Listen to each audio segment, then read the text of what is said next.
First అయితే నన్ను ఈ సినిమాలో దర్శి పక్కన హీరోయిన్ అని చెప్పారు. అయితే యాక్చువల్లీ నా ఏజ్ దర్శి ఏజ్ కన్నా చిన్నగా ఉంది అని చెప్పి వద్దని చెప్పారు డైరెక్టర్.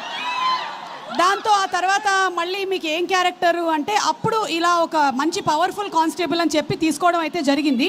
సీన్ చేసిన తర్వాత కానీ నాకు తెలియలేదు అది పవర్ఫుల్ కానిస్టేబుల్ కాదు, పవర్లెస్ కానిస్టేబుల్ అని. ఇంత మోసం చేస్తారని నేను అనుకోలేదు. ఇతని మీద section 221 divided by 22 -11 ABC case ఒకటి పెట్టాలనుకుంటున్నాను. బట్ కుర్రాడికి ఇంకా పెళ్లి కాలేదు కాబట్టి వదిలేస్తున్నాను. పెళ్లి చేసుకున్న తర్వాత అంతకన్నా పెద్దది ఏముంటుంది, అదే పెద్ద కేసు అవుతుంది, వదిలేద్దాం. ఇక పక్కన నుంచి ఉన్నారే ఈయన గామి అనేటువంటి సినిమాకి కూడా డిఓపి మా విశ్వనాథ్ గారు.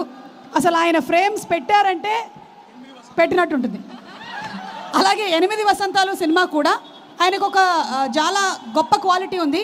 హీరోయిన్స్ని ఆయన ఎప్పుడు చాలా అందంగా చూపిస్తూ ఉంటారు, కానీ ఫర్ అ చేంజ్ ఈ సినిమాలో దర్శిని కూడా చాలా హ్యాండ్సమ్గా చూపించారు.